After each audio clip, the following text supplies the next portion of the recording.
إن الحمد لله نحمده ونستعينه ونستغفره ونعوذ بالله من شرور أنفسنا ومن سيئات أعمالنا من يهده الله فلا مضل له ومن يضلل فلا هادي له وأشهد أن لا إله إلا الله وحده لا شريك له وأشهد أن محمدا عبده ورسوله أما بعد فإن خير الحديث كتاب الله وخير الهدي هدي محمد صلى الله عليه وسلم وشر الأمور محدثاتها وكل محدثة بدعة وكل بدعة ضلالة وكل ضلالة في النار. قال الله تبارك وتعالى فاسألوا أهل الذكر إن كنتم لا تعلمون. پچھلے درس میں علماء کرام کے درمیان اہل حق اہل علم کے درمیان اختلاف کے بارے میں ایک چیز ہم نے دیکھی کہ دلیلوں کے پہنچنے اور نہیں پہنچنے کی وجہ سے علماء میں اختلاف ہوتا ہے، اور اس کے بعد دوسری وجہ اس کی دیکھی کہ بعض اوقات دونوں کے پاس دلیل ثابت شدہ ہوتی ہے لیکن ایک چیز ناسخ ہوتی ہے اور دوسرے منسوخ، ایک چیز پہلے کی ہوتی ہے اور دوسری بعد کی، اور دونوں میں سے ایک کو اپنے مسئلے کے، اپنے فتوے کے یا اپنی حدیث کے منسوخ ہونے کا علم نہیں ہوتا ہے، لہٰذا وہ اسی پر عمل کرتا رہتا ہے اور دوسرا اس چیز کو چھوڑ کے کسی اور چیز پر عمل کرتا ہے. اس وجہ سے بھی اختلاف علماء میں ہوتا ہے. اس کے بعد ہم نے دیکھا کہ دلیل کے قبول و رد میں اختلاف کی وجہ سے بھی حدیثوں کی صحت اور ضعف کے فرق کی وجہ سے بھی یا علم کے ہونے یا نہ ہونے کی وجہ سے بھی علماء میں اختلاف ہوتا ہے. ایک کے نزدیک حدیث صحیح ہوتی ہے، دوسرے کے نزدیک حدیث ضعیف ہوتی ہے، یا اس حدیث کے ضعیف ہونے کا علم ایک کو ہوتا ہے اور ایک کو نہیں ہوتا ہے. تو دلائل کے اطمینان ہونے یا نہ ہونے کی وجہ سے بھی، قبول و رد کے فرق کی وجہ سے بھی علماء میں اختلاف ہوتا ہے.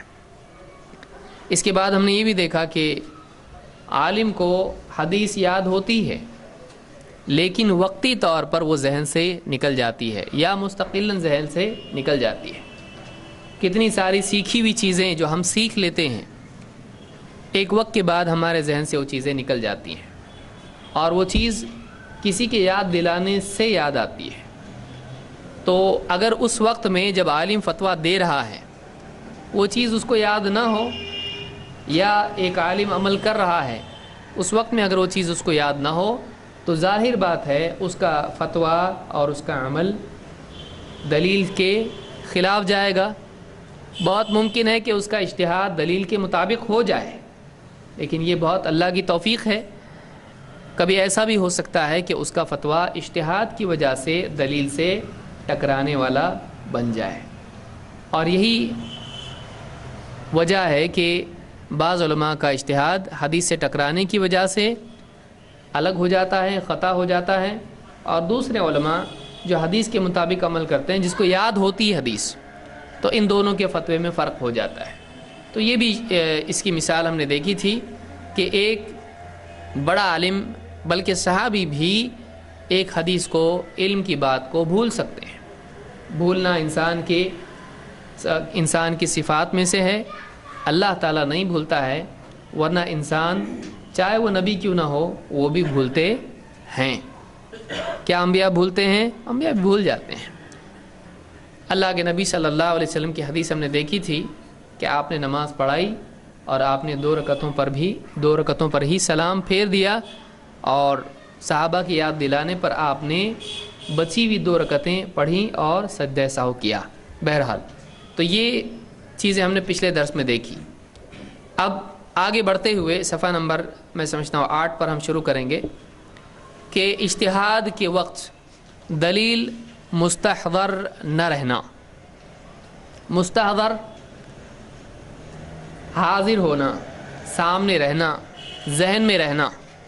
تو ایک عالم کو حدیث یاد ہوتی ہے، ہم کو خود کئی باتیں یاد ہوتی ہیں، لیکن ضرورت کے وقت میں اس چیز کا ذہن میں آ جانا. ابھی مثال کے طور پر آپ کی کسی سے بات ہو رہی ہے، کوئی بدعتی ہے، کوئی غلط منہج والا ہے، آپ اس سے بات کر رہے ہیں، اس کو دلیلیں دے رہے ہیں، کبھی توحید کی دلیلیں دے رہے ہیں، کبھی اتباع سنت کی دلیلیں دے رہے ہیں، اور آپ کئی دلیلیں اس سے دے رہے ہیں اور آپ کا بحث مباحثہ چل رہا ہے. گھر پہ آنے کے بعد آپ کو یاد آتا ارے وہ دلیل تھی لیکن میں نے دیا نہیں.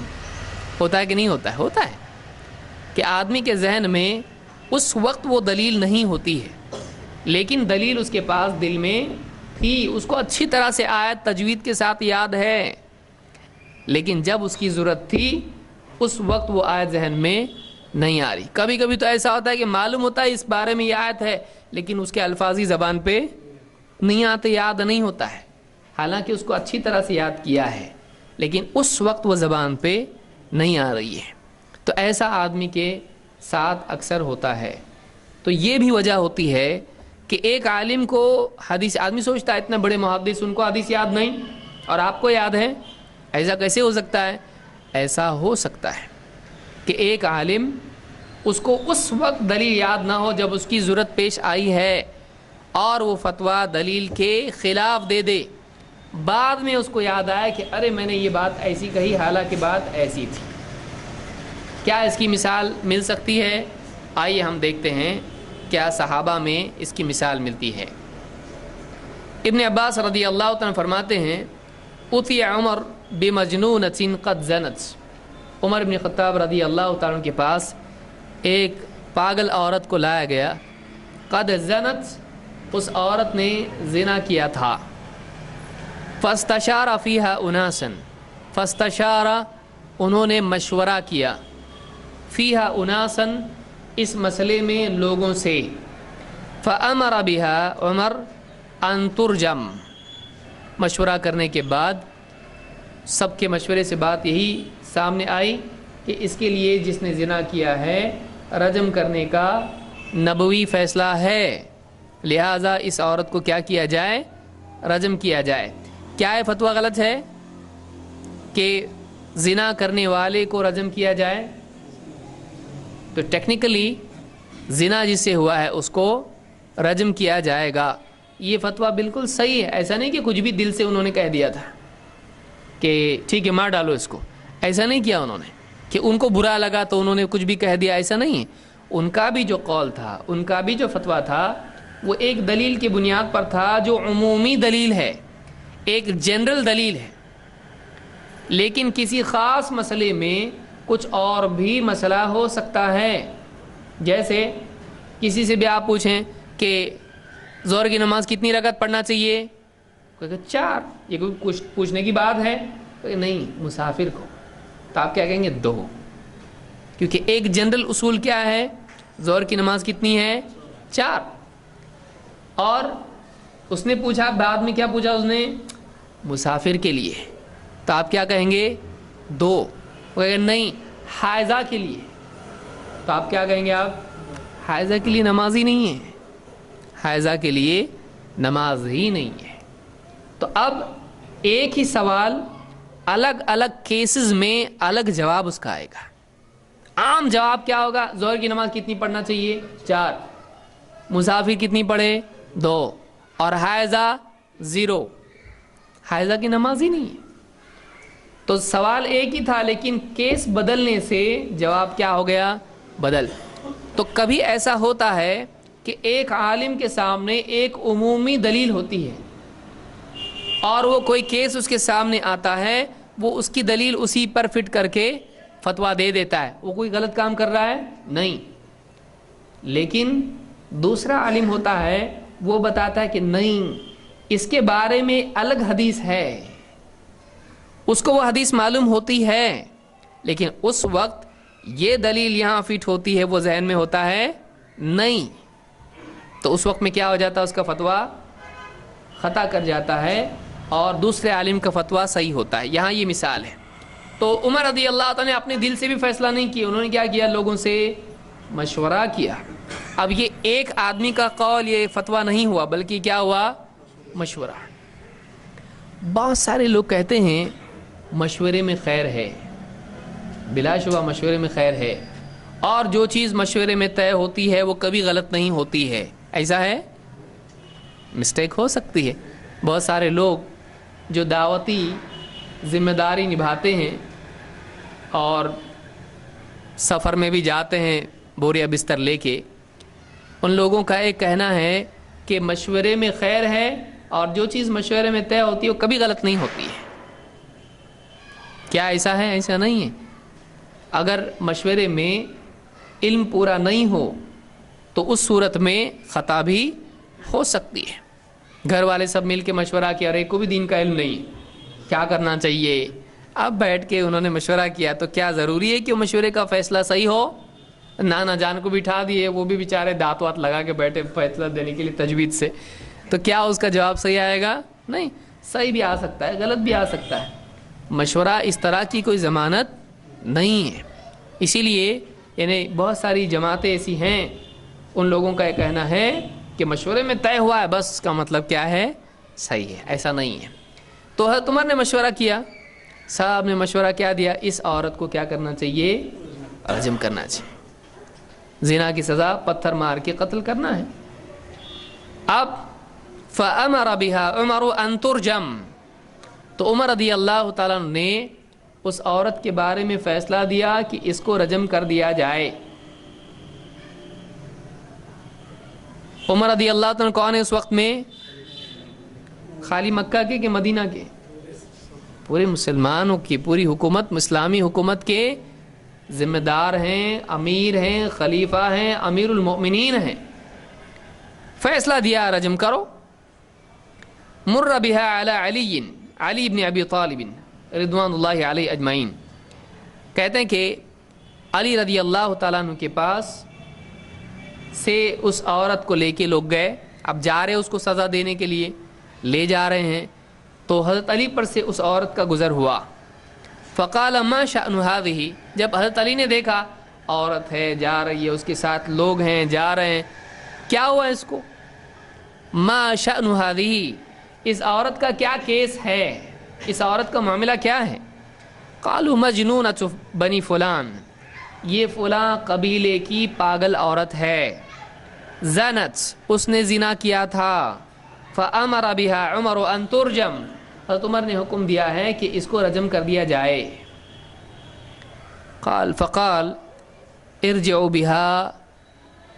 بها، واپس لے کے چلو اس کو. کہاں؟ جہاں سے آئے تھے حضرت عمر کے پاس، اس کو واپس لے کر چلو. ثم اتاه، پھر خود بھی واپس حضرت عمر کے پاس یہ بھی آئے. فقال یا امیر المؤمنین، کہا اے امیر المؤمنین، اما علمت، آپ کو معلوم نہیں؟ اما علمت کا کیا مطلب ہے؟ آپ کو علم نہیں؟ آپ کو تو معلوم ہے نا. اما علمت ان القلم قد رفع عن ثلاثہ، قلم 3 لوگوں سے اٹھا لیا گیا ہے. کون سا قلم؟ گناہ کا قلم، کہ ان کے گناہ لکھے جاتے ہیں؟ نہیں، ان کے گناہ نہیں لکھے جاتے ہیں. تو قلم 3 لوگوں سے اٹھا لیا گیا ہے. کون لوگ ہیں وہ؟ عن المجنون حتی یبرأ، پاگل سے اٹھا لیا گیا ہے جب تک کہ وہ اپنی بیماری سے باہر نہیں نکلتا ہے. وعن النائم حتی یستیقظ، اور سوئے ہوئے سے قلم اٹھا لیا گیا ہے جب تک کہ وہ جاگتا نہیں. جیسے کوئی آدمی نہیں میں بولے مار ڈالوں گا، تو کیا پولیس پکڑ کے لے جائے گی اس کو؟ مار ڈالے گا بول رہا ہے، نیند میں بول رہا ہے، اس کا کوئی اعتبار ہے نہیں. یا نیند میں کسی کو مار ڈالے، اٹھانے گیا اس کو مارا زور سے تو دانت بھی ٹوٹ گئے اس کے، تو اب اٹھنے کے بعد بول رہا ہے کیا ہوا، تو پولیس لے جائے گی اس کو؟ نہیں. اس پر گناہ ہے اللہ کے ہاں؟ نہیں، اس پر گناہ کوئی بھی نہیں، کیونکہ نیند میں ہوش میں نہیں تھا وہ. تو وعن النائم حتی یستیقظ وعن الصبی حتی یعقل، اور بچے سے بھی قلم اٹھا لیا گیا ہے جب تک کہ وہ اس کو شعور نہ آئے، جب تک کہ وہ بالغ نہیں ہوتا ہے. بعض روایتوں میں کہ حتی یحتلم، اس کو احتلام ہونے تک اس سے قلم اٹھا لیا گیا ہے. احتلام ہونا آپ جانتے ہیں کیا ہے. تو کہا کہ اے امیر المؤمنین، آپ کو حدیث معلوم نہیں؟ حضرت عمر نے کیا جواب دیا؟ بلا، معلوم تو ہے، یہ حدیث ہے، آپ کو معلوم نہیں؟ معلوم ہے، بالکل معلوم ہے. قال فما بال هذه ترجم، پھر اس کو کائے کو رجم کر رہے آپ؟ سمپلی جملہ اس کا جو قوت ہے وہی، اس کو آپ کیوں پھر رجم کر رہے ہو؟ فما بال هذه ترجم، پھر اس عورت کو کس گناہ میں، کس جرم میں رجم کیا جا رہا ہے؟ جب دیکھیے کتنا پختہ طریقہ ہے اپنی بات کو ثابت کرنے کا. آگے نہیں کہا یہ عورت رجم نہیں کی جائے گی بالکل. کون بول رہا ہے؟ میں. کون؟ نبی کا رشتہ دار، سب سے پہلے ایمان لانے والا بچوں میں. آپ بہت بعد میں آئے، میں پہلے آیا. حضرت علی پہلے آئے کہ حضرت عمر پہلے آئے؟ حضرت علی پہلے آئے. میں پرانا ہوں. بہت سارے لوگ ہیں میں نبی کا رشتہ دار ہوں، میں خاص ہوں. کچھ نہیں کہا انہوں نے اس طرح کا. ہونے والا امیر المؤمنین ہوں، کچھ بھی نہیں کہا. کہ آپ کو یہ حدیث معلوم نہیں، تو بات شروع کہاں سے ہو رہی ہے؟ دلیل سے. یہ نہیں 8 سال میرے لگے ہیں، آپ سے زیادہ وقت میرا لگا ہے، کچھ بھی نہیں. حضرت علی پہلے سے مسلمان ہے نا. اللہ کے نبی صلی اللہ علیہ وسلم کے وقت میں جب کوئی آپ کے لیے کھڑا نہیں ہوتا تب کھڑے ہوتے. کون لائے ایمان؟ میں مانتا اس بات کو. بچے کم عمر تھے اور مسلسل تربیت میں تھے. حضرت عمر تو بہت بعد میں آئے، بہت دھلائی کرتے تھے مسلمانوں کی، پھر جا کے مسلمان ہوئے. حضرت علی نے ایسا کچھ نہیں کیا تھا. تو کہا کہ آپ سے زیادہ تو میں ہوں، بول سکتے نا. لیکن کیا کہا؟ وہ جو حدیث ہے نبی صلی اللہ علیہ وسلم کی معلوم نہیں آپ کو؟ حضرت عمر نے کیا کہا؟ معلوم ہے. اس حدیث میں کیا ہے کہ پاگل عورت پر کوئی، پاگل پر، مجنون پر کوئی گناہ نہیں. تو کہا جب مجنون پر گناہ نہیں ہے تو معلوم ہے کہ یہ عورت مجنون ہے، پھر اس پہ گناہ نہیں ہے. اس حدیث کی روشنی میں جب اس پہ اللہ کے ہاں گناہ نہیں ہے تو آپ کے ہاں کیوں گناہ ہے؟ پھر اس کو سزا میں رجم کیا جا رہا ہے تو سزا تو گناہ کی ہوتی ہے، جب گناہ نہیں تو سزا کائے کی؟ دیکھیے آرگومنٹ کیسا ہے کہ حدیث میں ہے کہ مجنون کا کوئی گناہ نہیں، یہ عورت کیا ہے؟ مجنون ہے. اور جب یہ مجنون ہے تو اس پہ گناہ نہیں، جب اس پہ گناہ نہیں تو پھر سزا کائے کی دے رہے آپ اس کو؟ تو حضرت عمر نے سوچا ہاں بات تو صحیح ہے. کہا کہ فما بال هذه ترجم قال لا شيء، یعنی کس جرم میں اس کو رجم کیا جا رہا ہے؟ تو میں نے کہا اس پہ تو کچھ بھی نہیں ہے، یعنی لا شيء، کوئی بھی چیز نہیں. یعنی اب ان کے اوپر کیا ہو رہا ہے؟ بات سمجھ میں آ رہی ہے بیٹھے بیٹھے ادھر ہی. ہاں اس پہ تو کچھ بھی نہیں ہے، اس پہ تو کوئی بھی گناہ نہیں ہے. لا شيء. قال فارسلها، تو چھوڑنا اس کو. فارسلها، پھر جب اس پہ کوئی گناہ نہیں ہے تو پھر اس کو پکڑ کے کیوں رکھے؟ چھوڑو اس کو. فارسلها، چھوڑیے اس کو. پھر قال فارسلها، میں نے کہا چھوڑ دو اس کو، چھوڑ دو، اس پہ کوئی گناہ نہیں ہے.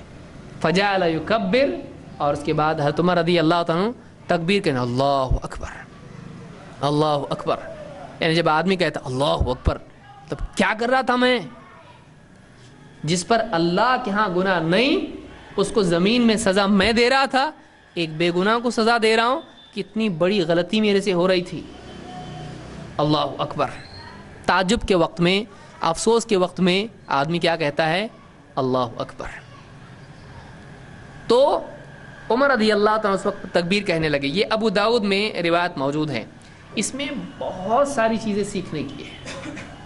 اس میں یہ بات ہے کہ علم والے کو بھی اہل علم سے مشورہ کرنا چاہیے فتویٰ خاص معاملات میں دینے کے لیے. تو میں نے کیا کیا؟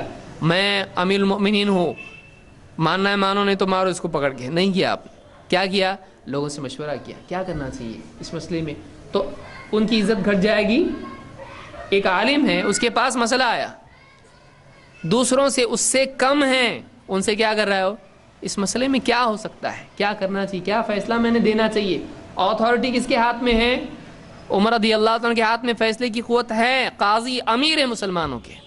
لیکن کس سے مشورہ کر رہے ہیں؟ جو آس پاس ہیں وہ بھی تو علم والے ہیں نا. حضرت عمر کے سامنے کیسے لوگ بیٹھا کرتے تھے ساتھ میں، وہ بھی علم والے ہوا کرتے تھے. تو انہوں نے کہا کہ اس میں کیا کرنا چاہیے. سب کے مشورے کے بعد فیصلہ کیا دیا؟ رجم کرو، رجم کرو.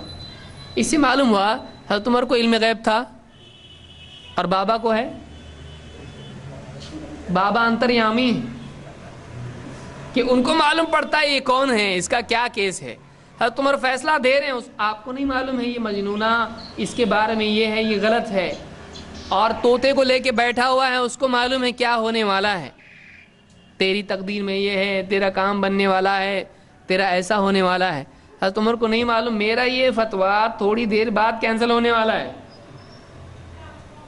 یہ فتویٰ صحیح نہیں ہے، تھوڑی دیر بعد یہ رد ہونے والا ہے، حضرت عمر کو نہیں معلوم. تو معلوم یہ ہو کہ صحابہ کو، اولیاء کو علم غیب نہیں ہوتا ہے. اگر کوئی کہتا ہے صحابہ کو علم غیب نہیں ہوتا ہے لیکن اولیاء کو ہوتا ہے، تو ایسے آدمی کو کیا کہیں گے؟ اس کا مطلب تیرے بولنے کے حساب سے صحابہ اولیاء نہیں ہیں، اولیاء سے کمتر ہے صحابہ. آپ بتائیے اصل اولیاء تو وہی ہیں. نحن اولیاؤکم فی الحیات الدنیا یا الا ان اولیاء اللہ لا خوف علیہم ولا هم یحزنون. تو تقوی اور ایمان والے صحابہ نہیں ہیں، بعد والا ان سے بڑھ جائے گا. تو جب ولایت کی اصل ایمان اور تقوی ہے تو بعد والے ایمان اور تقوی میں صحابہ سے زیادہ ہوں گے کہ کم ہوں گے. تو وہ زیادہ بڑے ولی ہوئے صحابہ. تو اس اعتبار سے آپ دیکھیں تو عمر رضی اللہ تعالیٰ کو نہیں معلوم. اور جب انہوں نے فیصلہ دیا تو حضرت علی کے پاس سے وہ لوگ گزرے. انہوں نے کہا کیا ہے یہ، کیا چل رہا ہے؟ انہوں نے کہا یہ عورت ہے، مجنون ہے، اور اس عورت کے بارے میں حضرت عمر نے فیصلہ دیا ہے. ان کو بھی نہیں معلوم، ان کو بھی علم غیب ہے. شیعہ حضرات اپنے اماموں کے بارے میں کہتے ہیں ان کو سب معلوم ہوتا ہے. اماموں میں ان کے سب سے بڑے امام کون ہیں؟ جن کی بنیاد پر سارا معاملہ اٹکا ہوا ہے. علی ابن ابی طالب، علی مولا علی. حضرت علی کو معلوم نہیں کیا کیس ہے، پوچھ رہے ہیں کیا ہے یہ. اگر ان کو معلوم ہوتا کہ ایسا ہونے والا ہے تو ہونے کے ٹائم ہی وہاں موجود ہوتے کہ نہیں ہوتے؟ ایسا کیس ایک ہونے والا ہے، پہلے پہنچ جاتا وہاں پہ. ایسا نہیں، ایسا ہونا چاہیے. نہیں معلوم ان کو. پھر اب انہوں نے جب فیصلہ ہو رہا ہے اور ہو چکا ہے، حضرت علی کے پاس جب وہ پہنچ رہے ہیں لوگ، کہا کون ہے؟ عورت ہے. کیسی؟ پاگل عورت ہے. کیا فیصلہ ہوا؟ تم نے فیصلہ دیا اس کو رجم کرو. کہا واپس لے چلو. یہ نہیں کہا بھائی بڑے جو فرماتے ہو بالکل صحیح ہوتا ہے، بڑوں کی الٹی بھی سیدھی ہوتی ہے نا. آج بہت سارے دیکھیے یہ شخصیت پرستی ہے. حضرت علی جانتے ہیں کہ حضرت عمر کا مقام کیا ہے. بڑے ہیں کہ نہیں حضرت عمر؟ بڑے ہی ہیں نا. ہاں بڑے ہیں، اور بڑوں سے مشورہ کر کے طے کیا ہے. ساتھ والے بھی بڑے ہیں، لیکن حضرت علی رضی اللہ تعالیٰ نے کہا نہیں، واپس لے کے چلو. اور جا کے کہا کیا آپ کو معلوم نہیں وہ حدیث؟ ایسا ایسا اللہ کے نبی نے کہا. یہ نہیں کہا کہ حضرت عمر کہاں، میں کہاں. اور اتنے نبی صلی اللہ علیہ وسلم نے اتنی تعریف کی حضرت عمر کی، ان کو نہیں معلوم ہو، ایسا ہو ہی نہیں سکتا. آج کیسا بولتے لوگ، اتنے بڑے امام ان کو نہیں معلوم ایسا ہو سکتا. لیجئے حضرت عمر رضی اللہ تعالیٰ نے آ کے حضرت علی کیا کریں، آپ کو معلوم نہیں اسی حدیث؟ کہا کہ ہاں معلوم تو ہے. کہا پھر اس کو آپ رجم کیسا کر رہے ہیں، اس پہ کیا گناہ ہے؟ کہا کچھ بھی نہیں ہے. پھر چھوڑو نا اس کو. کہا چھوڑو. تو چھوٹے ہیں حضرت علی حضرت عمر سے، لیکن حضرت عمر رضی اللہ تعالیٰ کا فیصلہ انہوں نے چینج کروایا. کس بنیاد پر؟ میں رشتہ دار ہوں نبی کا، اس لیے نہیں، دلیل ہے نبی کی. تو ایک بات یہ بھی معلوم ہوئی کہ مفتی کا فیصلہ خطا ہو سکتا ہے. اور بعض لوگ یہ کہتے ہیں ہم نے ابھی فیصلہ دے دیا، آپ تیر چھوڑ دیا، ہم نے واپس نہیں آتا ہو. اب تو فیصلہ دے دیا، فیصلہ دینے کے بعد اس کو نافذ کرنا ہی پڑے گا. ایسا تم نے فیصلہ دے دیا ہے، وہ بھی مشورے سے دیا ہے، لیکن ایک آدمی کے بولنے کی وجہ سے یہ پورا فیصلہ کیا کرنا پڑے گا؟ امیر المؤمنین کا چینج کرنا پڑے گا. معلوم ہوا کہ فیصلہ چینج کیا جا سکتا ہے. بڑے سے بڑے کا فتویٰ بھی چینج ہو سکتا ہے. کس کی بنیاد پر؟ کتنی پیاری روایت ہے، دیکھیے کتنی ساری چیزیں ثابت ہو رہی ہے اس میں. اور اس سے معلوم ہوتا ہے کہ اجتہاد میں خطا ہو جاتی ہے. حضرت عمر نے نہیں کہا میرا فیصلہ اگر غلط بھی ہے تو ایک اجر مجھ کو ملنے والا ہے، فیصلہ نافذ کر کے رہنا پڑے گا اس کو. نہیں، فیصلہ چینج کرنا پڑے گا. بہت سارے لوگ کیا کہتے ہیں، اگر ان سے غلطی بھی ہوئی ہوگی، غلطی پہ بھی ایک اجر ہوتا ہے کہ نہیں مجتہد کو؟ ہم کو اجر ایک اجر چاہیے، ٹھیک ہے تم دو لو، ہم کو ایک بس ہوا. لیکن حضرت علی نے نہیں کہا اس طرح سے، انہوں نے فیصلہ چینج کروایا. معلوم ہوا کہ تبدیلی عملی صورت میں ہونا چاہیے جب دلیل سامنے آ جائے، پریکٹیکل چینج ہونا چاہیے. یہ نہیں کہہ سکتے آپ کہ ٹھیک ہے اجتہادی خطا ہے اس پر ایک اجر ہے تو اب بھی ملے گا، نہیں، کیونکہ پہلے معلوم نہیں تھا، اب معلوم ہے. اگر جانتے بوجھتے آدمی حدیث سے ہٹ جائے اس کو نیکی نہیں گناہ ملے گا. مجتہد کو اجر جاننے کی وجہ سے نہیں مل رہا ہے، اس حدیث کو نہ جاننے کی وجہ سے مل رہا ہے، اجتہاد میں خطا کی وجہ سے مل رہا ہے، کوشش کرنے کی وجہ سے مل رہا ہے. اصل اجر ہے کس کا؟ اس کا نہیں ہے کہ غلطی کرنے پہ ثواب ملتا ہے، اجر ہے کوشش کرنے کا. کوشش کے باوجود بھی غلطی ہو جائے تو اللہ تعالیٰ کے ہاں نتائج پر اجر نہیں ہوتا ہے اصلاً، بلکہ کس پر اجر ہوتا ہے؟ کوشش پر ہوتی ہے. ومن اراد الآخرۃ وسعى لها سعيها وهو مؤمن فاولئك كان سعيهم مشكورا. تو اللہ نے اجر کس پر رکھا ہے؟ نتیجے پہ نہیں، سعی پہ رکھا ہے. سعی کا مطلب کیا ہوتا ہے؟ کوشش. تو اللہ کے ہاں اجر کوشش پر ہے، کوشش پر ہے. تو مجتہد نے اپنی کوشش کی کہ نہیں کی، اس کو غلطی پر بھی ایک اجر ملے گا کیونکہ کوشش اس نے کی ہے. لیکن اگر کوشش کے بعد صحیح نتیجہ بھی نکل آئے تو اللہ کی طرف سے ایک ایکسٹرا اجر اس کے لیے. ٹھیک ہے تمہارا فیصلہ صحیح نکلا اور اللہ کی طرف سے 2 اجر لو ہماری طرف سے. لیکن نہیں نکلا فیصلہ تو کوشش نہیں کی تھی، کیا اس نے کوشش کی تھی، تو ایک اجر لے لے، تیری کوشش کا تجھ کو ملے گا. اللہ کسی کی کوشش کو ضائع کرتا ہے نہیں. یہ بات ہے یہاں پر. غلطی کا علم ہونے کے بعد غلطی پر عمل کرنا بے وقوفی ہے. آپ بتائیے آپ کی اسپیلنگ مسٹیک ہے، ارے آپ بول رہے نہیں ابھی لکھ دیا رہنے دو، چلے گا؟ نہیں چلے گا. فارم بھرتے وقت آپ کا فارم بھرنے والا اگر آپ کا نام غلط، رکو ٹھہرو ذرا، میرا نام ایسا نہیں ایسا ہے. کتنا آدمی کتنی فکر رہتی ہے، نام کا اتنا فکر ہے اور کام کی فکر نہیں. نام غلط ہوا تو برداشت نہیں ہوتا ہے اور کام غلط ہوا تو چلتا نہیں چلتا. تو ایک آدمی اس حدیث سے یہ بات معلوم کر سکتا ہے. نمبر 1 جو اصل بات یہاں پر ہم کو دیکھنی ہے وہ یہ کہ حضرت عمر رضی اللہ تعالیٰ کو حدیث معلوم تھی یا نہیں، اور انہوں نے فیصلہ جب کیا اس وقت میں ذہن میں تھی ان کے، اگر ہوتی تو کسی اور نے ان کو یاد دلائی تو سمجھ میں آیا کہ نہیں آیا. تو چھوٹا بھی بڑے کو سمجھا سکتا ہے، چھوٹا بھی بڑے کو سمجھا سکتا ہے، تو بڑے کو ماننا پڑے گا. کوئی آدمی نہیں کہہ سکتا اتنے بڑے عالم اور تم ان کو سکھا رہے. ٹھیک ہے بات صحیح ہے، اگر تو بڑے عالم کو بھی ماننا پڑے گا، اس لیے کہ دلیل بڑے سے بڑے عالم سے بھی بڑی ہے. دلیل عالم سے بھی کیا ہوتی ہے؟ بڑی ہوتی. کیوں؟ اس لیے کہ دلیل کو عالم کے تابع نہیں ہونا ہے، عالم کو دلیل کے تابع ہونا ہے. یہ اسلام کے اصولوں میں سے بنیادی اصول ہے کہ کتنی بھی بڑی شخصیت کیوں نہ ہو جائے اس کو بھی دلیل کے تابع ہونا چاہیے. تو اب یہاں دیکھیے حضرت عمر کا فیصلہ کیا تھا؟ رجم کرنا چاہیے. اور حضرت علی کا فیصلہ کیا تھا؟ تو ایک کا فیصلہ ہے رجم نہیں چھوڑ دو، اور ایک کا فیصلہ ہے رجم کرو. وجہ اس کی کیا بنی؟ وجہ یہ بنی، اور کیا دونوں کا حدیث معلوم ہے کہ نہیں ہے؟ دونوں کو معلوم ہے، لیکن اس کیس میں ایک کے ذہن میں وہ حدیث ہے اور دوسرے کے ذہن میں اس وقت نہیں ہے جب فیصلہ کر رہے ہیں. تو کیا بعد میں ذہن میں آئی؟ تو جب بعد میں سامنے حدیث آئی اور سمجھ میں آ گیا کہ ہاں اس حدیث کے انڈر میں یہ کیس بھی آتا ہے، تو انہوں نے کیا کیا؟ اپنے فیصلے کو رد کیا یا حدیث کو رد کیا. نہیں ضعیف حدیث ہے. کیا ایسا؟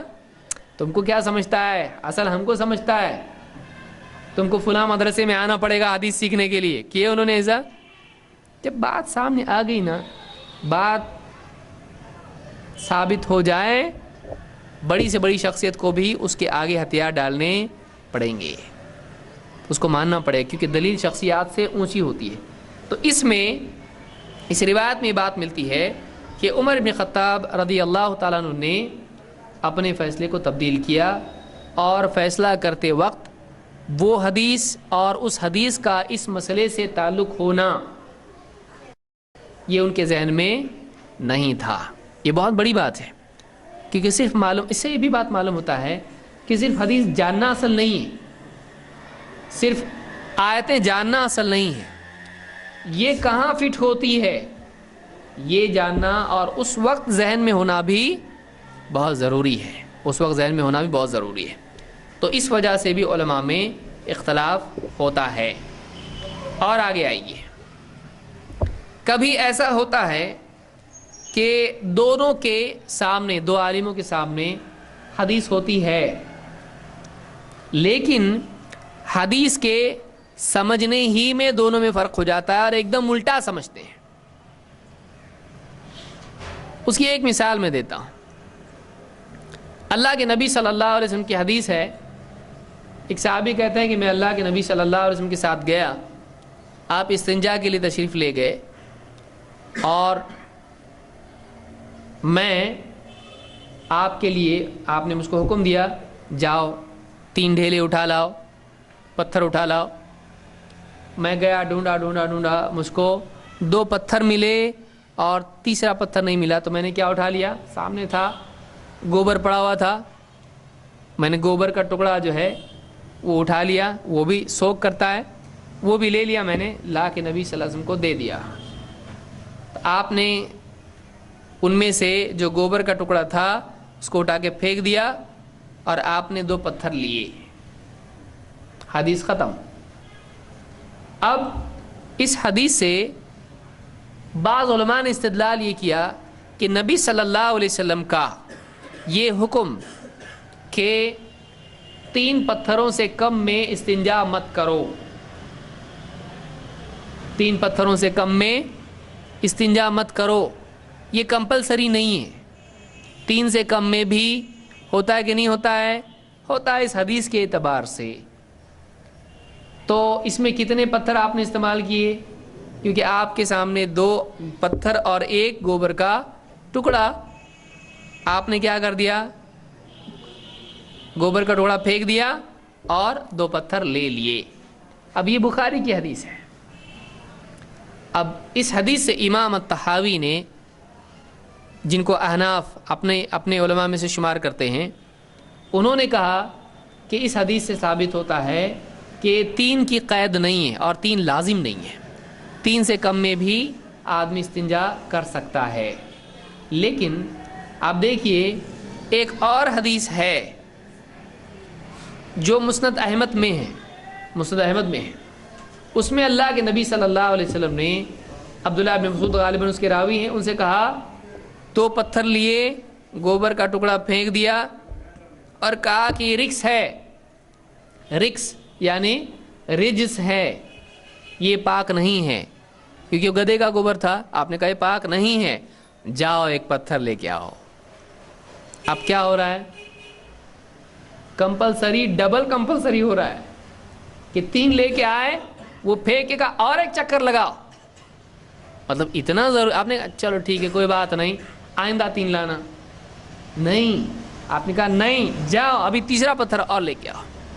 تو اس سے اور زیادہ تاکید اس کی مل رہی ہے۔ اب دیکھیے ایک عالم ایک طرف گیا اور دوسرا عالم دوسری طرف گیا، تو کبھی ایک حدیث سے استدلال کرنے کا فہم ایک عالم کا ایک ہوتا ہے، دوسرے کا دوسرا۔ اس کی ایک بہت بڑی وجہ طرق کا سامنے نہ ہونا بھی ہوتا ہے۔ ایک حدیث روایت کرنے والا، دیکھیے حدیث روایت کرنے والے کون تھے؟ فرشتے؟ انسان تھے۔ اور انسان جب کسی بات کو نقل کرتا ہے تو ایگزیکٹلی شروع سے اینڈ تک بیان کرتا نہیں۔ ابھی مثال کے طور پر ہم میں سے سب گھر پہ جائیں، اگر جائیں گے انشاءاللہ، تو اگر گھر والے پوچھیں آج درس میں کیا ہوا، یا چھوڑ دیجئے دن بھر میں کیا ہوا، یا کم سے کم درس کے اعتبار سے پوچھیں کہ درس شروع ہونے سے ختم ہونے تک کیا ہوا، اور سب کی ریکارڈنگ کی جائے، کیا ایگزیکٹلی سب کی بات میچ ہوگی؟ نہیں۔ اب فرق کہاں آئے گا؟ ہر آدمی کے بیان کرنے میں وہ 2 قسم کے کیسز اس میں ہوں گے۔ ایک تو یہ کہ ایک آدمی جتنا اس کو یاد رہا، جتنا اس کو امپورٹنٹ لگا اتنا بیان کرے گا. آج ایک حدیث بیان ہوئی حضرت عمر کی اور ایسا ایسا اس میں تھا، ختم، آج یہ ہوا درس میں. دوسرا کہے گا آج حدیث بیان ہوئی گوبر کی، استنجا کے لیے ایک صحابی کو ایسا ایسا ہوا تھا، یہ حدیث بیان ہوئی. تو اس کے سامنے اس کے ذہن پہ وہ حدیث غالب رہی، اس نے کیا بیان کیا؟ وہ حدیث. دوسرے کے سامنے یہ حدیث غالب رہی، بہت مزہ آیا اس حدیث میں، اس کو وہی ذہن میں رہی، اس کے وہ حدیث اس نے بیوی محترمہ سے اس نے بیان کی. کسی کو تیسرا کچھ اس میں یاد رہے گا، اس سے معلوم ہوا کہ صحابہ کو علم غیب نہیں تھا. آپ بتائیے بیان کرنے والے کیا ترتیب وار وہ ساری تفصیل درس کی بیان کریں گے؟ نہیں. کوئی آدمی کچھ حصہ بیان کرے گا، کوئی کچھ حصہ بیان کرے گا، کوئی کچھ حصہ بیان کرے گا. اور کسی نے اگر جھپکی لی ہوگی اس میں تو وہ کہے گا حضرت عمر کو اللہ کے نبی صلی اللہ علیہ وسلم نے کہا تھا وہ پتھر لے کے آتی. تو اب کیا کیا؟ ادھر سے حضرت عمر پہ سو گیا تھا وہ، اور اٹھنے کے بعد کہے گا تو حضرت علی سے کہا کہ 3 پتھر لے آؤ، واپس ایک پتھر پھینک کے گوبر پھینک کے کہا 3 لے آؤ. تو شروع حضرت عمر سے ہوئی حدیث اور ختم کہاں ہوئی؟ حضرت علی پہ. ایسا بھی ہو سکتا ہے کہ نہیں ہو سکتا ہے؟ ہوتا ہے. تو اب ایک حدیث کئی صحابہ سنتے ہیں، وہ بیان کرتے ہیں، اس میں سے ہر صحابی ایک ٹکڑا بیان کرتا ہے، کچھ ٹکڑا چھوڑ دیتا ہے. کوئی پرابلم ہے اس میں؟ نہیں ہے، کیونکہ ضروری ہے کہ پورا آپ کون آدمی کرے گا بھائی شروع سے اینڈ تک ڈیٹیل میں. کوئی صحابی ایسا بھی بیان کرتے ہیں، کوئی صحابی ایک حصہ بیان کرتے ہیں، کوئی صحابی دوسرا حصہ بیان کرتے کہ ایک روز ہم بیٹھے ہوئے تھے. جیسے آپ حدیبیہ کی حدیث دیکھ لیں، آپ کو ملے گا اس میں ہر صحابی ایک ایک حصہ بیان کر رہا ہے. آپ معراج کی حدیثیں دیکھیں، آپ کو مختلف صحابہ ملیں گے، آپ کو مختلف ٹکڑے بیان کریں گے. آپ شق القمر کی روایت دیکھیں، آپ کتنی حدیثیں ہیں، معاملہ ایک ہوتا ہے لیکن بیان کرنے والے جو حصہ ان کے سامنے ان کے ذہن میں ہوتا ہے اتنا حصہ بیان کرتے ہیں. یہ فطری چیز ہے، کوئی پرابلم اس میں نہیں ہے.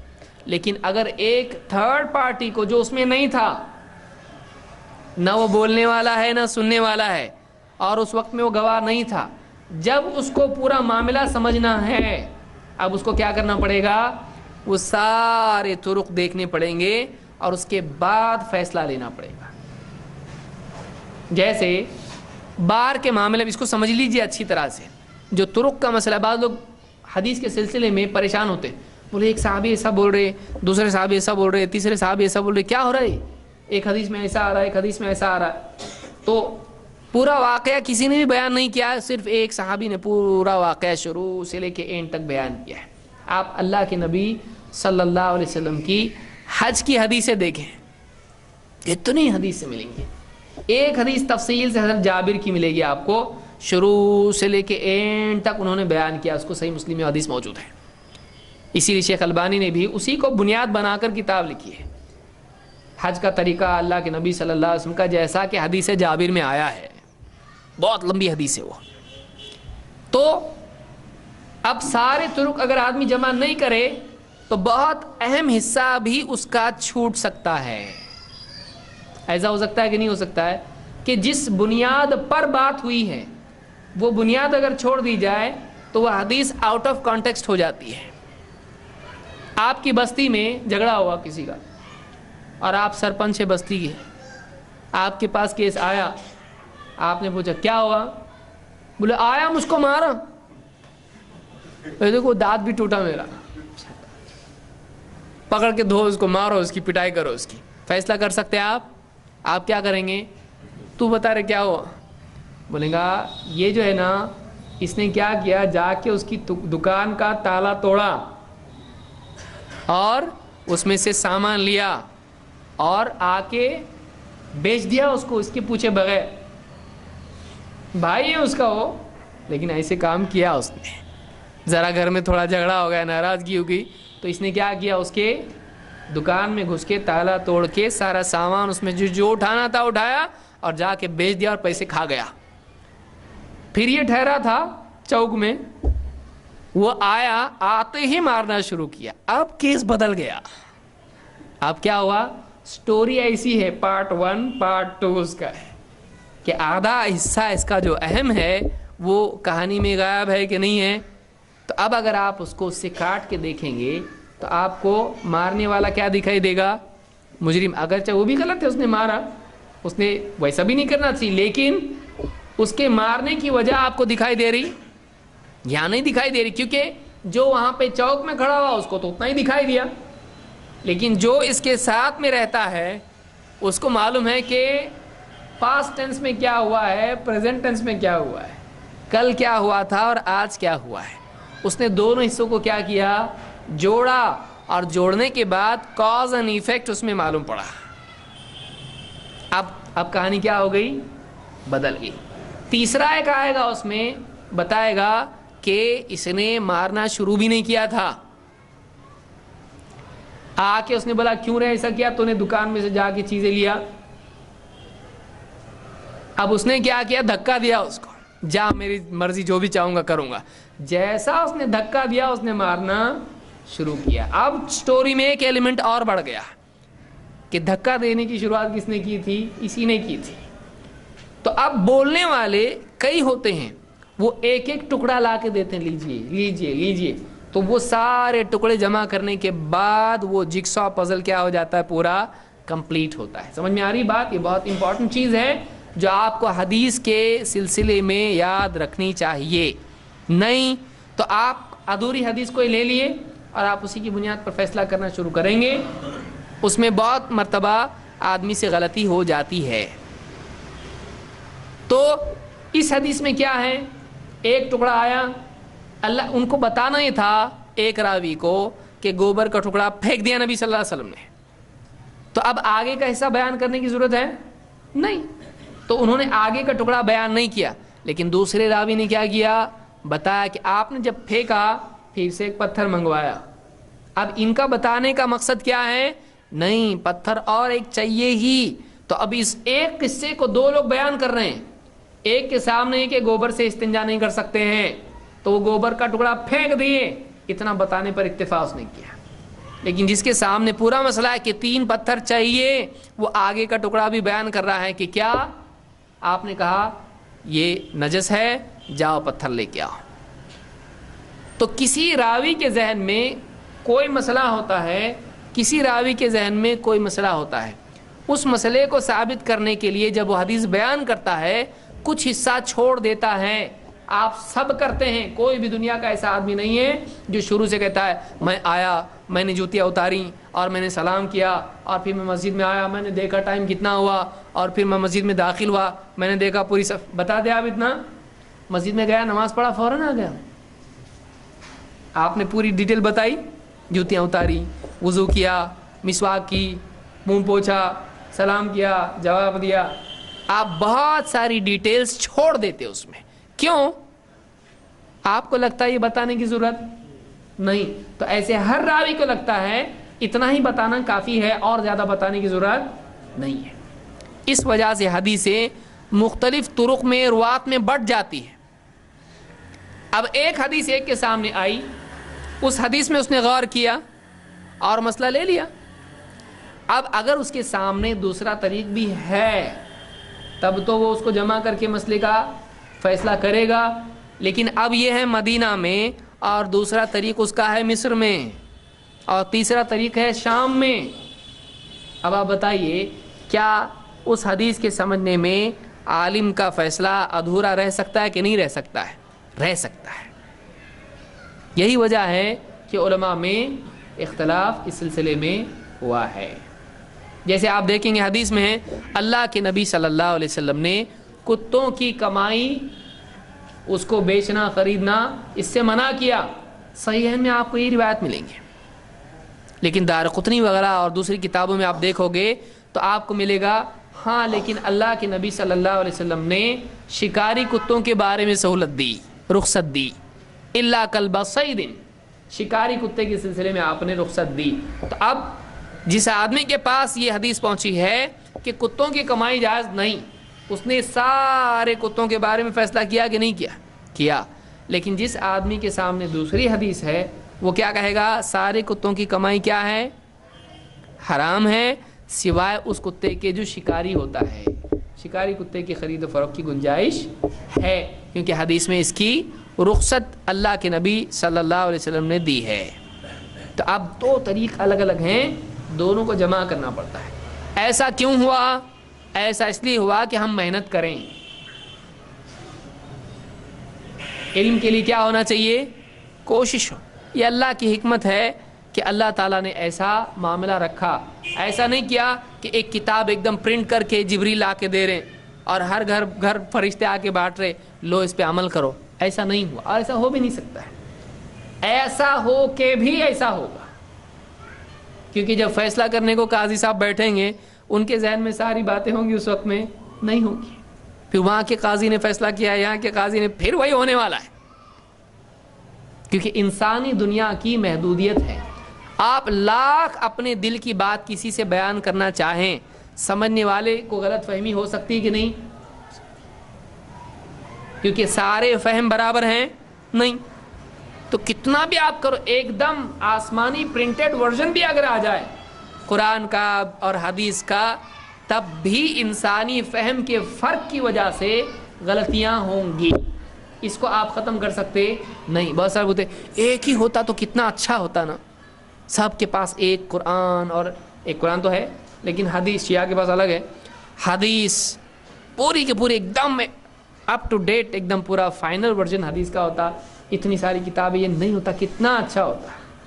اگر ویسا بھی ہوتا تب بھی غلطی کا امکان ہوتا کہ نہیں ہوتا. ایک کلاس ہے، اس میں ٹیچر پڑھا رہا سب بچوں کو، پھر وہ آ رہا 2 اور 2 4 اور 4 کچھ تو کر کے آ رہا دوسرا ہی. ہوتا کہ نہیں ہوتا ایسا؟ سارا پڑھانے کے بعد بھی اسٹوڈنٹس کو جب پوچھا جاتا ہے، چاہے وہ دینی ہو مجلس یا اسکول کی ہو، تب بھی غلطی ہوتی کہ نہیں ہوتی؟ سمجھنے میں پوچھا جائے، ابھی سارا جتنا بھی سنے ہیں، اب پھر اس کا اگر ہم شروع کریں اگر چیکنگ، تو بتانے میں غلطی ہوگی کہ نہیں ہوگی؟ ہوگی. کیونکہ انسان جہاں ہے وہاں پر بھول اور غلطی ہے. اسی لیے اللہ نے کیا فرمایا؟ لا یضل ربی ولا ینسا. لا یضل ربی ولا ینسا. تیرا رب نہ مسٹیک کرتا ہے. لا یضل، ضل کا مطلب ہوتا ہے غلطی کرنا. ان تضل احداہما فتذکر احداہما الاخری. ضل کا مطلب ہوتا ہے غلطی کرنا. عربی زبان میں گمراہ ہونے کے لیے بھی استعمال ہوتا ہے اور غلطی کرنے کے لیے بھی استعمال ہوتا ہے، اور خطا جو اجتہادی خطا ہوتی ہے اس کے لیے بھی استعمال ہو سکتا ہے. ضل لا یضل ربی ولا ینسا. تیرا رب نہ غلطی کرتا ہے نہ بھولتا ہے. تو رب کے علاوہ سب انسان سے غلطی بھی ہوتی ہے اور وہ بھولتا بھی ہے. تو جب یہ دو چیزیں ساتھ میں رکھی جائیں تو چاہے آسمانی کتاب ہاتھوں میں ہر ایک کے دی جائے، دھیان سے پڑھنا، ہاں تب بھی غلطی ہونے والی ہے، اختلاف پھر بھی ہونے والا ہے. اور آپ جانتے ہیں بنی اسرائیل کو کیا کتاب نہیں دی گئی تھی؟ آسمان سے دی گئی تھی کتاب. الواح اللہ کی طرف سے دیے گئے تھے موسیٰ علیہ السلام کو، لیکن وہ دینے کے بعد بھی ہوا کہ نہیں ہوا؟ اختلاف ہوا. اس کے بعد بھی اختلاف ہوا. یہود 71 فرقوں میں بٹ گئے، نصارہ 72 فرقوں میں بٹ گئے. تو یہ انیویٹیبل جس کو آپ کہتے ہیں، یہ لازمی طور پر ہونے والا. آپ کچھ بھی کرو ہونے والا ہے، کچھ بھی کرو یہ ہونے والا ہے. تو یہ بات یاد رکھنا ضروری. کبھی کبھی دلوں میں تھوڑا آتا، کیا اتنا اختلاف، ایک ہوتا سب، کتنا اچھا ہوتا سب ایک ہوتے، نیک ہوتے تو کتنا اچھا ہوتا. آپ اس کو ختم نہیں کر سکتے.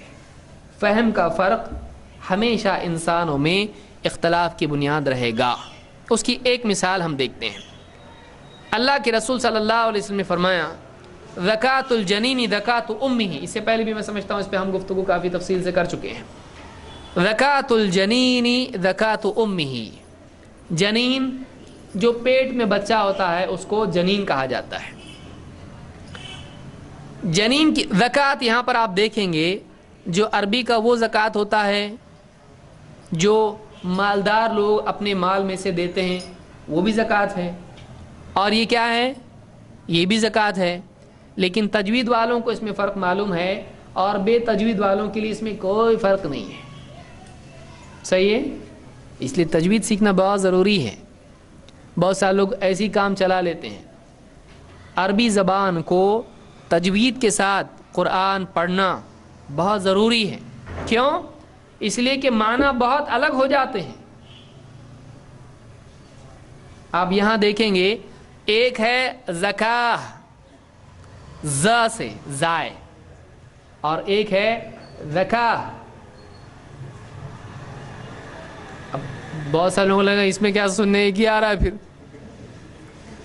پہلا زائے ہے آپ کی زبان نیچے جا رہی ہے اور دوسرا زکاہ ہے آپ کی زبان اوپر کے دانتوں کو لگ رہی ہے, یہاں لگ رہی ہے زکاہ. تو اب دونوں میں فرق ہے. تو پہلا زکاہ جو ہے اس کا مطلب ہوتا ہے زکوٰۃ, جو زکوٰۃ ہوتی ہے سال میں ایک بار دیتے ہیں مال کی, جو مال کی پاکی ہوتی ہے وہ زکاہ ہے. اور یہ جو زکاہ ہے وہ جانور کے ذبح کرنے سے وہ پاک اور حلال ہونا ہے. تو دونوں میں کتنا بڑا فرق ہے. یہ ذبیحہ کے لیے استعمال ہوتا ہے اور وہ مال کے لیے. اس سال میں ایک بار ہوتا ہے, یہ ڈیلی اپنے یہاں آ رہا ہے گھر میں. مسلمان گوشت نہیں کھا, ایسا ہو سکتا؟ ڈیلی ہو رہا ہے, گوشت کھا رہے ہیں. تو وہ زکاہ یہ ہے, زکاہ ذبح کرنا, اور وہ زکاہ وہ ہے مال میں سے زکوٰۃ دینا. تو جنین کی زکوٰۃ اس کی ماں کی زکوٰۃ ہے. تو آدمی اگر بیان کرے اس طرح سے جنین کی زکوٰۃ اس کی ماں کی زکوٰۃ ہے, ماں کی زکوٰۃ دے دیا, جنین کی زکوٰۃ ادا ہو گئی, یہ مسئلہ نکل رہا ہے اس سے. حالانکہ یہاں پہ مسئلہ وہ ہے نہیں, یہاں پر زکوٰۃ کی بات نہیں ہو رہی, یہاں پر زکوٰۃ کی بات ہو رہی ہے, اس کا ذبح کرنے سے حلال ہونا. اب جنین کی زکوٰۃ, یا اب میں اس کو کہوں گا جنین کا حلال ہونا ذبیحے میں اس کی ماں کا حلال ہونا ہے. تو اب آپ اس کو کیسا لیں گے؟ اب حدیث کے تو الفاظ اتنے ہیں, اس سے زیادہ ہیں نہیں. اب اس کا مطلب تو لینا پڑے گا, کیونکہ سمجھیں گے نہیں تو عمل کیسے کریں گے؟ عمل کرنے کے لیے سمجھنا ضروری ہے. تو اب یہاں پر سمجھنے میں فرق ہو گیا علماء میں. امام ابو حنیفہ رحمۃ اللہ علیہ نے اس کا مطلب یہ لیا کہ جو طریقہ ماں کے حلال کرنے کا ہے وہی اس کے پیٹ میں جو بچہ ہے اس کے حلال کرنے کا ہے. اگر ماں مر جاتی تو کیا اس کا کھانا جائز تھا؟ نہیں. ماں مطلب جانور کی ماں. آپ کہاں یہاں پر ذبیحے کی بات چل رہی ہے, کہیں گے یہ آدم خور تو نہیں ہے. ماں جو ہم یہاں کہہ رہے ہیں یہ کیا ہے؟ بکری ہے. مثلا بکری کے پیٹ میں بچہ ہے, اگر وہ بکری مر جائے تو کیا اس بکری کو کھا سکتے ہیں؟ نہیں. کیا ہاں نہیں کھا سکتے ہیں. بکری مر گئی, مردار ہے بھائی, اللہ نے حرام کیا مردار کا کھانا ہے, تو متفق علیہ مسئلہ ہے, تو مردار حرام ہے. تو مردار کو کھایا نہیں جا سکتا ہے. کب کھا سکتے ہیں اس کو؟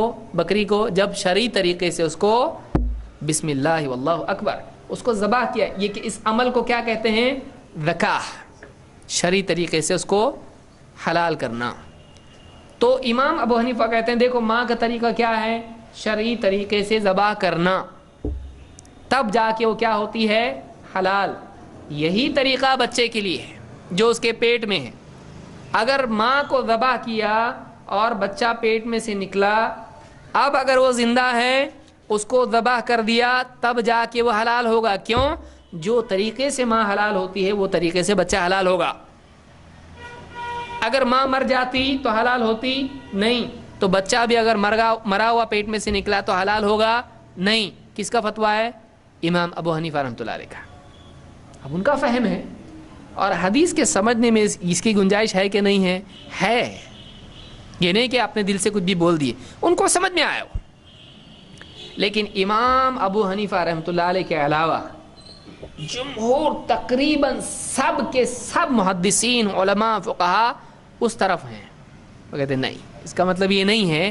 اس کا مطلب یہ ہے کہ بچے کے حلال ہونے کے لیے ماں کو شرعی طور پر حلال کر لینا کافی ہے. اس کا حلال کر لینا ماں کے حلال کر لینا ہے، ماں کو شرعی طریقے سے ذبح کیے نا، بس بچہ بھی ابھی کیا ہو گیا، پیٹ میں حلال ہو گیا. اگر وہ مرا ہوا بھی پیدا ہو گیا حلال ہے، مرا ہوا پیدا ہوا تو حلال ہے. کیوں؟ بچے کے شرعی طور پر حلال ہونے کا طریقہ ماں کا حلال کر لینا ہے. ماں کو شرعی طریقے سے ذبح کر دیا، مردہ بچہ بھی پیٹ میں سے نکلا، وہ بھی حلال ہے. ایک دم الٹا، ایک دم الٹا. دونوں میں کیا ہے؟ ایک دم فرق ہے. ایک کے فتوے سے پیٹ کا بچہ کیا ہو رہا ہے؟ مردار، حلال، اور دوسرے کے فتوے سے. اور حدیث کون سی ہے؟ ایک ہی حدیث ہے. تو حدیث کا فہم الگ الگ ہو سکتا ہے. لیکن اب ہم بولیں گے پھر بھائی ہم نے کیا کرنا؟ حلال کہ نہیں؟ اگر حلال نہیں ہے تو پھر ملال ہوگا کیا؟ اپنا اچھا گوشت گیا اپنا. دیکھیے سنن ابی داؤد میں ایک حدیث ہے، صحابی کہتے ہیں ہم نے اللہ کے رسول صلی اللہ علیہ وسلم سے پوچھا کہ اے اللہ کے رسول، ہم بعض اوقات جانور کو ذبح کرتے ہیں اور اس کے پیٹ میں سے مرا ہوا بچہ نکل آتا ہے، تو ہم اس کو پھینک دیں یا اسے بھی کھا سکتے ہیں؟ آپ نے فرمایا اگر تم چاہو تو کھاؤ، اس لیے کہ زکوٰۃ الجنین زکوٰۃ امہ. اب کیا ہوا دیکھیے، ایک راوی نے صرف اتنا ٹکڑا بیان کیا ہے، لیکن دوسرے راوی نے پورا قصہ بیان کیا، اور قصے سے مسئلہ ایک دم کیا ہو گیا؟ واضح ہو گیا. امام ابو حنیفہ کے فتوے میں خطا آئی کیوں؟ اس لیے کہ ان کے سامنے وہ حدیث اپنے پورے پس منظر کے ساتھ نہیں، اور خصوصاً نبی صلی اللہ علیہ وسلم کے وہ الفاظ کلوہ ان شئتم فإن زکوٰۃ الجنین زکوٰۃ امہ، کہ تم چاہو تو کھاؤ، اس لیے کہ جنین کا حلال ہونا اس کی ماں کا حلال ہو جانا ہے. تو اب کلوہ ان شئتم میں کیا مل رہا ہے؟ کہ وہ بچہ کھایا جا سکتا ہے، تمہارے اوپر ہے، کھانے کا کھاؤ، نہیں کھانے کا مت کھاؤ. ایسا نہیں کھانا پڑے گا تم کو، فرض ہے تمہارے اوپر، ایسا ہے نہیں. کھانے کی کوئی کسی کو اگر نہیں چلتا ہے نہیں کھائے، لیکن حلال ہے کہ حرام ہے وہ کیسے معلوم پڑا حلال ہے؟ حرام بولیں گے شراب پینا ہے پیو، تمہاری مرضی، بول سکتے اللہ کے نبی؟ کوئی حرام چیز کی اجازت نبی دے سکتا ہے؟ نہیں دے سکتا ہے. تو جب آپ اجازت دے رہے ہیں تو کیا ہے؟ وہ حلال ہے. تو اس سے معلوم ہوا کہ جنین اگر مردہ پیٹ میں سے نکلے، لیکن جانور کو جو ماں ہے، مادہ جس کو ہم کہتے ہیں، اس کو اگر شرعی طریقے سے حلال کیا ہوا ہو تو وہ بچہ پیٹ کا نکلا ہوا مردار بھی کیا ہے؟ کیونکہ وہ اس کے حکم میں ہے. وہ باہر تھا کہ اندر تھا؟ وہ پیٹ میں تھا، تو وہ اس کے تابع ہیں. تو باقی اجزاء جیسے اس کے حلال ہیں وہ بھی اس کے اجزاء میں شمار ہوتا ہے. اس کا کلیجہ حلال ہے کہ نہیں؟ حلال ہے نا. اور اس کی ٹانگیں، اس کا پیٹ، اس کا سب حلال ہے نا. تو وہ اس کے پارٹس ہیں. تو جب تک وہ پیٹ میں ہے وہ بھی کیا ہے؟ اس کا ایک پارٹ ہے. تو جیسے باقی پارٹ ہیں وہ حلال ہو گئے، تو یہ بھی پارٹ کیا ہو گیا؟ حلال ہو گیا. قیاساً بھی چیز ایسی آتی ہے. بہرحال تو جمہور محدثین اور فقہا کا یہ مذہب ہے کہ وہ حلال ہے. امام ابو حنیفہ کے نزدیک وہ کیا ہے؟ حلال نہیں. اس میں صحیح کیا ہے؟ حلال ہے، آنے دو، کیونکہ اس کے لیے کیا ہے؟ دلیل موجود ہے. تو اب کیا کوئی آدمی بول سکتا ہے امام ابو حنیفہ حدیث کی مخالفت کرتے تھے؟ بول سکتا ہے؟ نہیں، کیونکہ ان کے پاس عذر موجود ہے. نہیں ہے، ان کے پاس عذر ہے. عذر ہونا کیا ہوتا ہے؟ میرے کو نہیں سمجھا، کیا کروں، یا یہ ایسا ہے کیا کروں. تو ٹھیک ہے. تو عذر اس کو کہتے ہیں، ایکسکیوز ان کے پاس ہے. اگر ایکسکیوز نہیں ہے تو آدمی کیا ثابت ہوگا؟ مجرم. کسی کے پاس عذر ہوتا ہے تو مجرم نہیں ہوتا ہے. تو اس حدیث کو امام ابو داؤد، حاکم وغیرہ نے اور بہت سارے محدثین نے روایت کیا ہے. اور اس حدیث سے یہ بات ملتی ہے کہ اس حدیث سے بات معلوم ہوتی ہے کہ بعض اوقات ایک عالم کو ایک حدیث سمجھ میں آتی ہے، اس کا ایک مطلب لیتا ہے لیکن دوسرا عالم، دوسرا مجتہد، بڑے سے بڑا عالم بھی ہے، اس کا دوسرا مطلب لیتا ہے۔ ایسی کئی مثالیں دی جا سکتی ہے، انشاءاللہ کسی درس میں ہم وہ بھی دیکھیں گے کہ ایسے کتنے کیسز ایسے امت میں صحابہ، تابعین، تبع الاتباع میں اور اہل علم میں ہوئے ہیں۔ انشاءاللہ مستقل موضوع ایک درس کا ہو سکتا ہے، تاکہ لوگوں کے سامنے بات آئے کہ بڑے سے بڑے عالم سے بھی کسی حدیث کے سمجھنے میں خطا ہو سکتی ہے۔ تو میں سمجھتا ہوں آج کے لیے ہمارے لیے اتنا کافی ہے۔ اس کے بعد ہم دیکھیں گے کہ کس طرح سے کیسز بدل جانے سے، معاملات بدل جانے سے بھی فہم میں اختلاف اور فرق ہو سکتا ہے۔ اقول قولی ھذا واستغفر اللہ لی ولکم۔